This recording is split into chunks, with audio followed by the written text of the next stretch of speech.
menurut pengalaman saya, indikator perusahaan itu akan berkembang itu dia berhenti pakai SAS.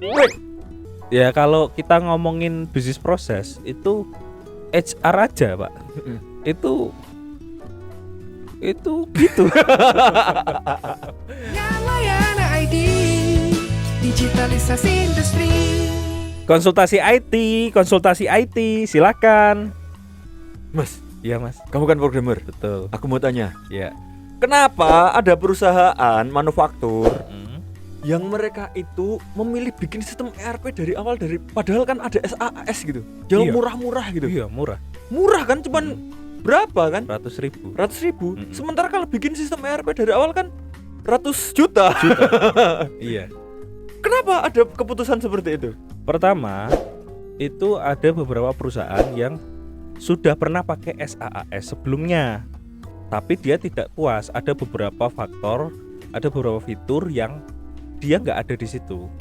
Dan ada banyak fitur yang nggak kepake. Oh. Akhirnya langkah yang diambil adalah memanggil vendor IT untuk membuatkan dari awal, jadi di list mana kebutuhannya dan dia buat sesuai dengan apa yang dia butuhkan saja. Nggak bikin apa yang nggak dia butuhkan. Itu yang pertama. Yang kedua itu dia tidak mau pakai SAS karena tidak fleksibel. Dari awal dia sudah tahu bahwa ini tidak sesuai dengan kebutuhannya, maka dia nggak akan pakai di awal. Dengan cara dia mendevelop sesuai modul yang dia butuhkan saja. Oh iya.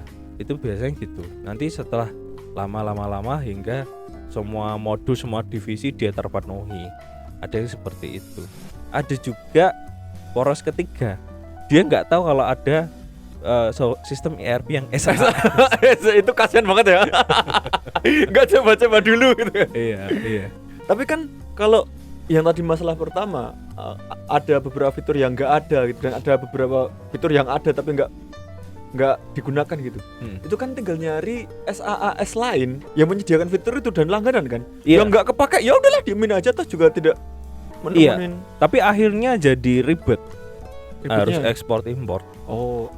Ya harus seperti itu. Makanya kemarin itu kita sempat ada kasus dia menggunakan sistem ERP yang sudah SAS. Nah, itu ada data API yang bisa diambil.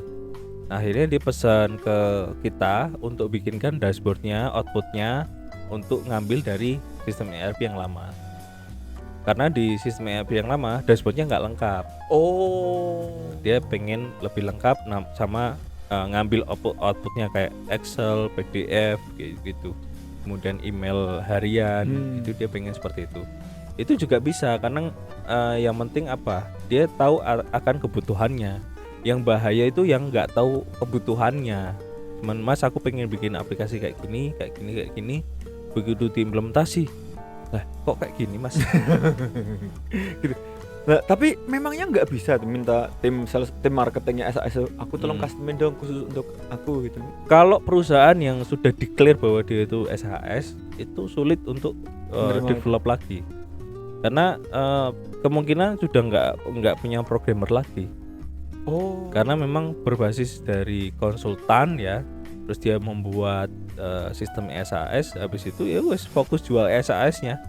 Mau apapun yang terjadi, custom apapun enggak menerima. Enggak menerima ya? Karena kan makanya dia bisa jual dengan harga yang murah. Itu karena enggak ada effort untuk ketika setup ulang, kemudian custom lagi itu enggak ada, makanya bisa jual dengan murah. Ibarat kata itu kan kayak kalau di apa ya? Ibaratkan ya. Itu ya sewa rumah. Ya tinggal tempatin aja. Nggak bisa protes desainnya kayak gimana gitu ya. Nggak bisa gitu. Nah beda dengan membuat ERP dari awal custom. Itu ya kita kayak membangun rumah. Kita mau request seperti apapun bisa. Bahkan yang awalnya tamannya cuma satu di depan, kita bisa bikin tamannya dua, depan dan belakang gitu misalnya. Taman semua gitu. Nggak ada rumahnya. Yang penting dari user itu tahu akan kebutuhannya. Penyelesaian masalahnya tentang apa, tujuannya apa, outputnya kepengennya apa saja. data mentahnya ada. Itu paling sering kita minta data mentah. Formatnya seperti apa Pak? Wah kita belum ada Mas. Dan selama ini seperti apa Pak? Selama ini pakai WhatsApp. Wah siap. Itu data mentah tuh. Mentah banget tapi. Mentah. Nah, tapi kan ada beberapa perusahaan yang mungkin memang merasa kayaknya SAS aja cukup sih. Itu nggak salah dong. Nggak salah. Tapi kalau misalnya nanti sewaktu-waktu mentok, ternyata dia butuh ini gitu, itu baru akan ada masalah di mana dia tuh nggak bisa untuk menggunakan fitur-fitur tertentu gitu. Iya. Ini menurut saya pribadi ya, bukan menurut Dokter Indrawan atau siapapun itu ya. Menurut pengalaman saya, indikator perusahaan itu akan berkembang. Itu dia berhenti pakai SAS. Wait, kenapa? Karena dia sudah mulai tahu akan kebutuhannya.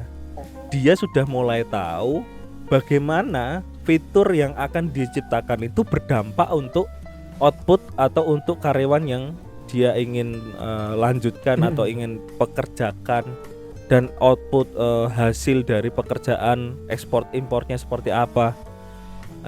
Hal-hal seperti itu biasanya kalau si klien itu sudah tahu, dia itu sudah enggan pakai SAS, maunya custom, maunya sesuai dengan yang dia butuhkan. Bisnis proses yang ada, dia melihat misalnya produksi lah ya, sistem produksi dia sudah melihat alurku dari 1 sampai 8 itu ada output bagian sini, nanti bagian ini yes and no-nya seperti apa, nanti output lagi seperti apa, itu dia udah gambarin itu.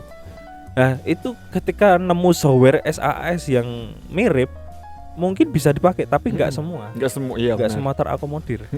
Nah itulah ciri-ciri perusahaan mau sukses. Biasanya gitu. Yang tahu celah bagian ini tuh nggak ada sistem SAS yang nge-cover gitu ya. Iya. Nah sebenarnya perusahaan SAS itu rata-rata kan dari luar negeri. Nah di luar negeri itu perusahaan besar pun masih pakai. Karena semua standar yang ada itu hampir semua sama. Oh iya. Nah, best practice-nya pun sama. Nah, di Indonesia itu banyak juga perusahaan yang ngambil best practice-nya itu dari kejadian yang ada atau dari kebiasaan pola produksinya. Karena kan pasti kan kita memikirkan masalah geografis. Ngambil bahan dari sana.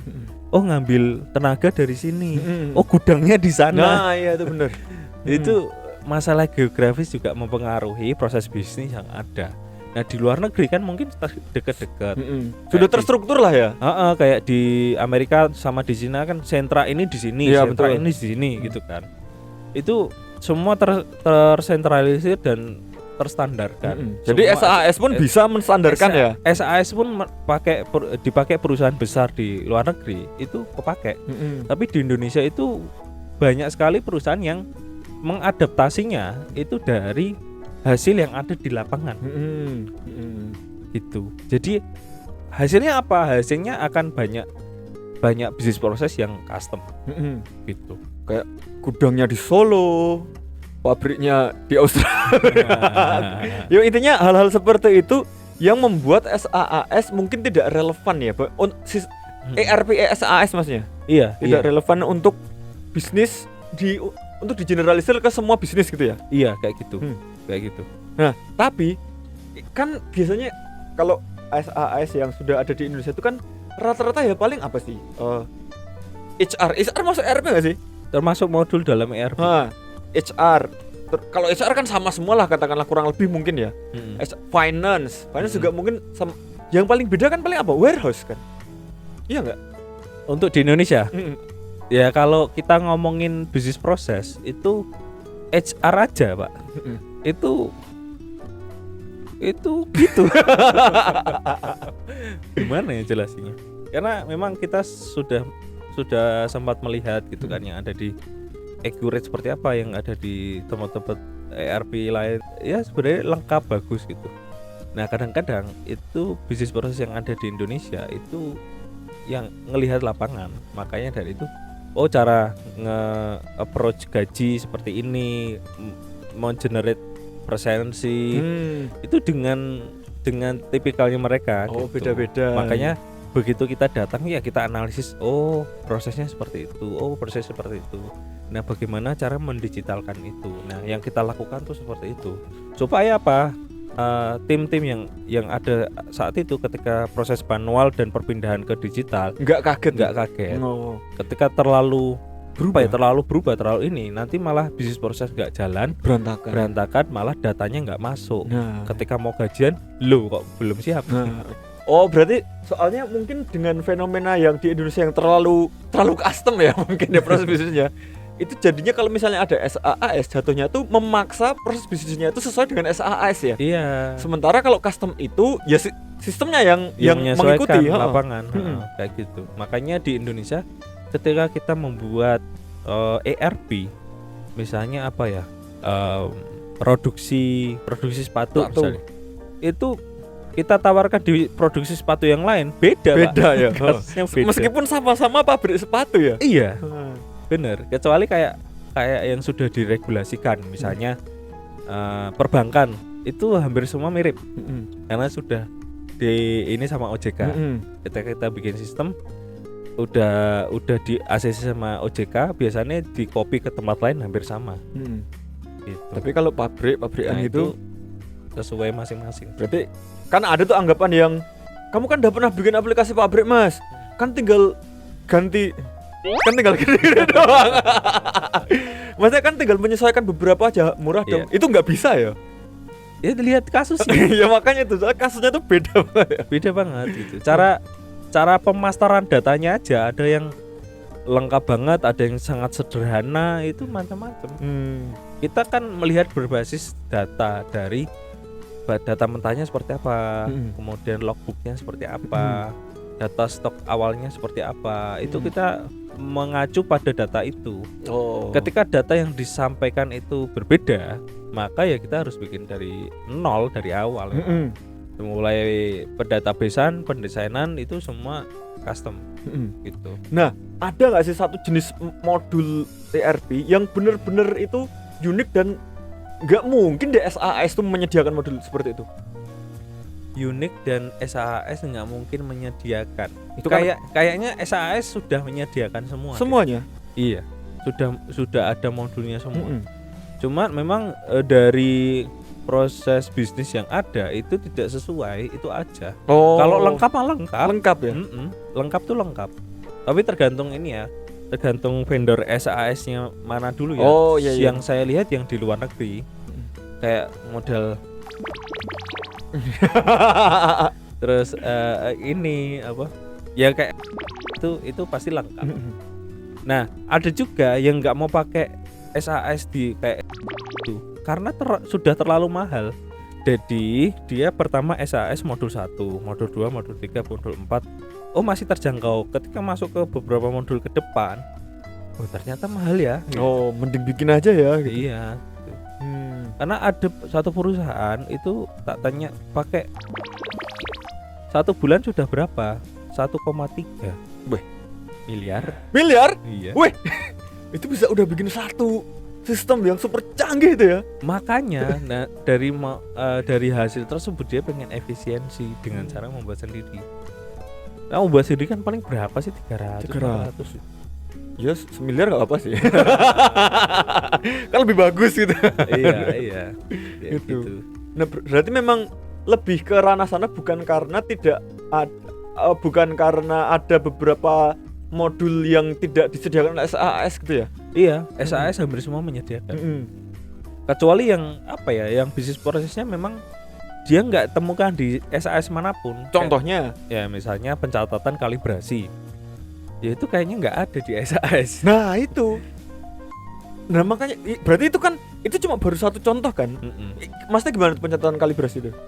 Jadi kalau pencatatan kalibrasi di pabrik itu punya mungkin lebih dari 10 mesin. Mesin. Nah 10 PLC lah kita kata. Nah dari 10 PLC mesin itu pasti punya pencatatan kalibrasinya masing-masing. Mulai dari PLC yang mencatat suhu, tekanan, temperatur. Apalagi Chris? Ya itu suhu, tekanan, temperatur, berat.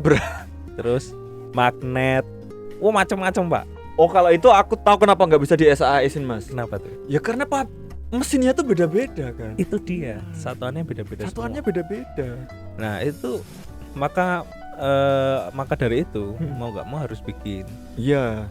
Yang mana ketika data ini minta di integrasikan dengan sistem yang ada. Gitu. Itu berarti ya gimana caranya bisa bikin SAA soal kalibrasi sedangkan setiap pabrik itu mesinnya beda-beda, satu Vendor yang beda-beda. vendornya beda-beda gitu kan. Iya, vendor mesinnya beda-beda.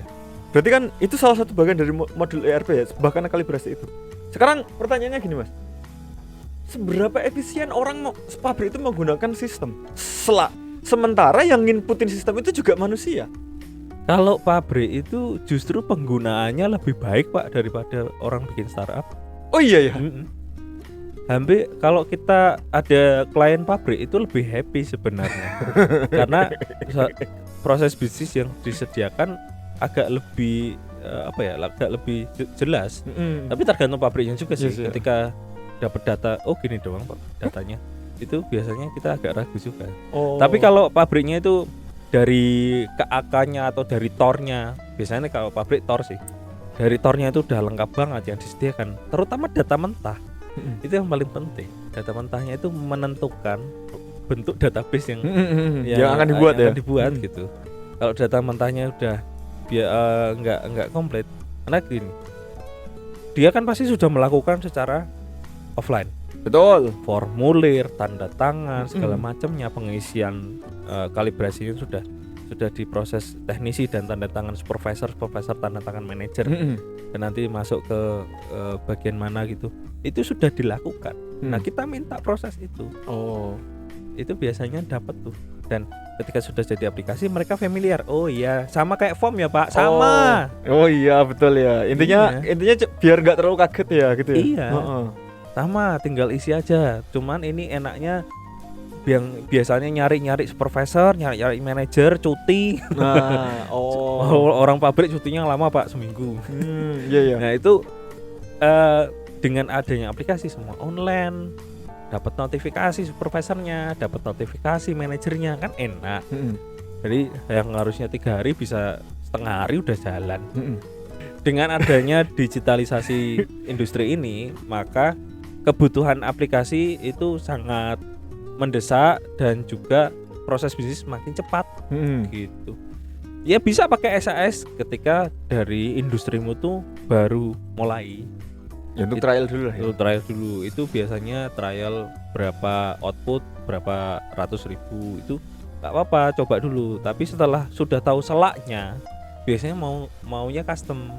Biasanya ada juga yang maunya hybrid, itu ada. Misalnya dia sudah pakai yang SAS, terus nanti ada satu part dia pakai yang custom tapi ngambil data Pak. Ngambil data dari SAS-nya. Itu juga kita pernah beberapa ada kasus seperti itu. Karena apa? Ketika dia mau pure pindah itu agak berat di beberapa modul.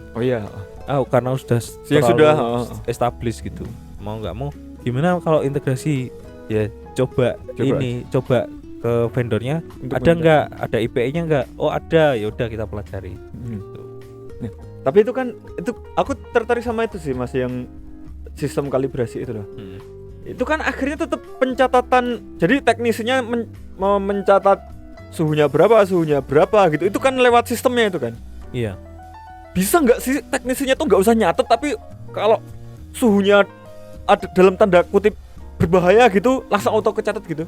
Bisa. Asal layanannya dipercaya juga jadi vendor mesinnya. Mesinnya? Mesin kalibrasinya. Itu bisa. Jadi karena kan masing-masing mesin, masing-masing vendor outputnya beda-beda. Mau nggak mau ya si teknisi nyatetnya, ngeceknya oh ini oke, pindah ke mesin lain, oh ini ya. Karena mesin itu kan ini cuman nampilin output tapi dia nggak punya internet. Nah iya itu. Nah maka dari itulah pentingnya Internet of Things, IoT di dalam pabrik untuk menunjang smart factory.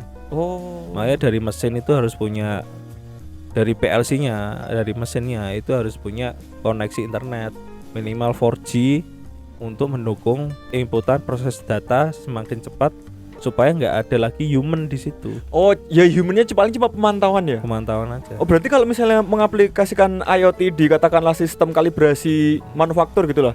Itu benar-benar setiap aktivitas si mesin itu bisa langsung kerekam ke sistemnya ERP-nya itu. Langsung, harusnya langsung. Cuman karena proses pembuatan atau proses pensetapan waktu itu sudah dirancang sedemikian rupa, vendor yang dipilih macam-macam, itu kan sudah melalui proses yang berbagai macam. Nah, cuman untuk mengefisiensikan ini, jadi pabrik itu ada ini, Pak. Ada terutama pabrik yang sudah diinjek di luar negeri gitu ya. Itu sudah ada standar. Di tahun ini kita mau efisiensi berapa persen? Misalnya, oh dari teknisi apa? Oh kalibrasi Pak, kita pengen gini gitu. Itu ada nilainya, Pak. Dan dilombakan internasional. Nah, itu keren. Jadi setiap tahun targetnya apa, efisiensinya berapa persen dari itu keren banget. Nah, ke depan kalau misalkan semua masing-masing mesinnya sudah menggunakan IoT, nggak ada lagi Pak yang nyatet. Ya soalnya auto kecatet ya. Auto.